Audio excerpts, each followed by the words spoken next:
5 things you never noticed inside of ERLC. Let me know in the comments how many of these things you did know, but drop a like, subscribe if you enjoyed. Let's get straight into it. Also, make sure you check out the limited edition AmazePlays Halloween merchandise. It is on sale until the end of October and it will never ever come on sale again, so you'll become an OG if you buy this. Anyways, let's get into the first thing you probably didn't notice about ERLC, and well, it's actually an unused feature quite a bit as well. So if you drive around the map, you'll know that there's some traffic lights that you can fix, and there's also some street lights that you can fix as well. And as you're driving around the map, you will come across little boxes just like that, and little boxes just like this just here, and you'll notice them dotted around all of the traffic lights. Now, not many people know that, but that isn't just what I'm getting at in this video. If you go close up to these boxes, you will see this little logo here, Property of Liberty County, and it has this little lightning strike logo on it. Now, this actually has quite a significant meaning inside of ERLC. So here we are on Mr. Fergie's profile. Now, Mr. Fergie is actually the owner of ERLC. Now, if you go down to his groups down here and you skip across a few, you will notice this group here called High Voltage Studios. Now, this group is the testing group for ERLC. As you can see, there's loads of testers, you've got all the developers, and of course you've got Mr. Fergie, the owner. Now, all of these testers have access to this specific game here, ERLC Stage 1 Development and Testing 5. They have loads of different stages of development and testing games, and only members in this group have access to this. Now, you can't join onto this group, but you will notice that the lightning strike here is exactly the same as this one just here. So this is just a little secret that you probably didn't know, but it is pretty cool. This is the development logo for ERLC, and they kind of put that inside of the game, which is just a little gimmick that is literally has no use at all, but it just looks really cool, and it's really interesting if you know that fact, because well, not many people do, and that's the point of this video. Now, for the next one, we're going to have to join on to the police team. This also works on the sheriff team. However, if we come over to the equipment and we go to gear, we want to equip the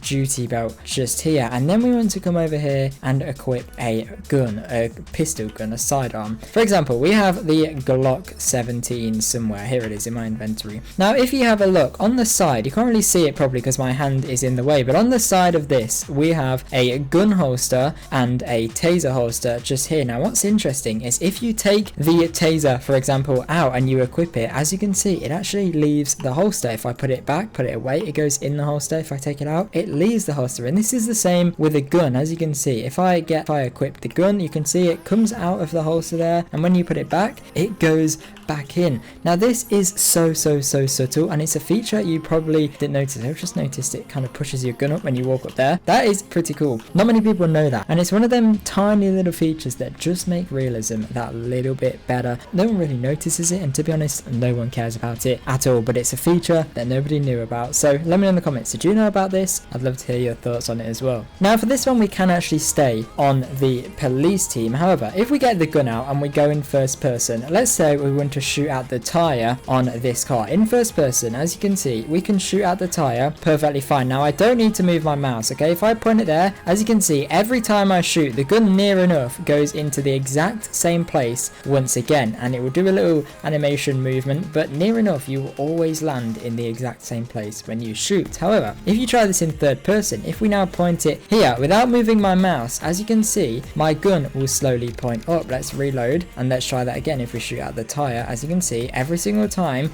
you shoot, your gun will go further and further and further into the sky. Now, as I said, I'll show you again. In first person, I will shoot. Let me reload again. Oh my gosh, as I was saying, in first person, I will shoot, and I can keep shooting, and it will always remain in the same place, and that is because recoil is much worse in third person. Let me join onto the civilian team and show you a better example. So here we are at the gun store. Now, this is much easier to showcase when you're in the shooting range with the machine gun. So as I said, in first person, let's say we want to shoot at the torso of this dummy. We can stay in first person, and as you can see, without moving my mouse, near enough every single shot remains in the middle on the torso. Now, yes, it's not perfect, but it will always move around a little bit and it will go back to the same position eventually. However, if we try this in first person, I'm not going to move my mouse again, I'm just going to shoot. As you can see, straight away it just takes us right to the ceiling, and as you can see, it just goes on and on and on, and it will even turn you around and start doing circles on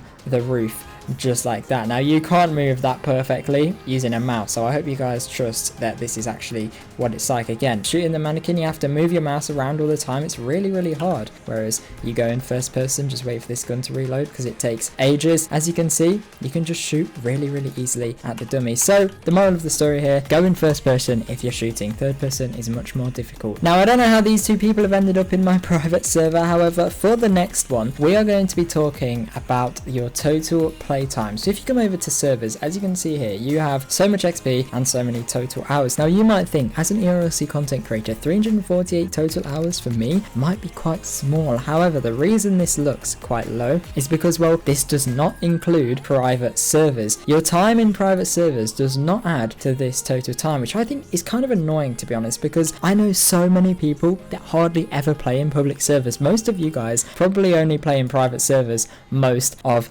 the time, and well, that time doesn't add to your total number here. So it would be more accurate if it showed time in private servers as well, but it doesn't. So it's just a little thing that you probably didn't know, or you never noticed. This time does not include private servers, which is why you might think it's actually quite low compared to how much you've played the game for. And for some people that could be hundreds, maybe even thousands of hours less than what it actually should be if it included private servers. Now for the final thing of this video, we are talking about the big red bridge here. So to be fair, most of you probably will know this one already. However, to your surprise, this bridge is just a big invisible wall, so you can kind of walk off like that and walk through there. However, if I TP back to my car, if you were to try and climb this thing, it does not let you. For example, if you wanted to climb here, as you can see, it's just like a huge invisible wall and it doesn't let you. Now this is the same over here. If we run back, let's just try this one as well. For example, I need to refresh myself so I have full stamina again because I was jumping so much. But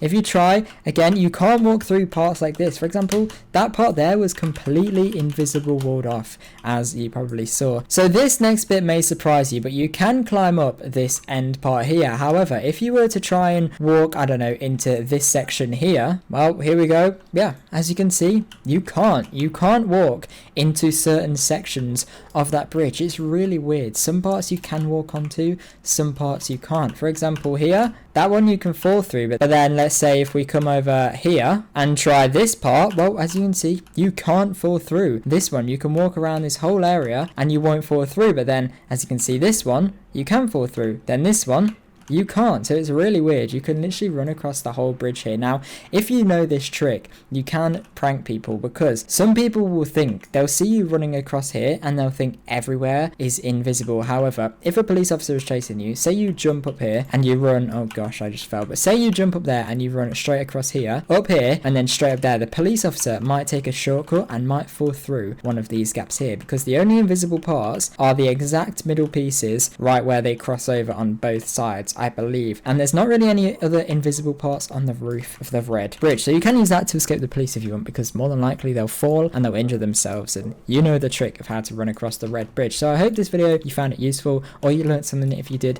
let me know in the comments. Let me know what other secret features most people don't know about in ERLC. Remember to check out my limited edition Halloween merchandise before it goes off sale. I will give everyone on stream a shout out that's purchased it on my next live stream, and I will just go through the sales, so you can get a shout out in the video if you go ahead and purchase it. But thank you so much for watching this video. Drop a like and subscribe, and hopefully I'll see you guys in my next video. Goodbye.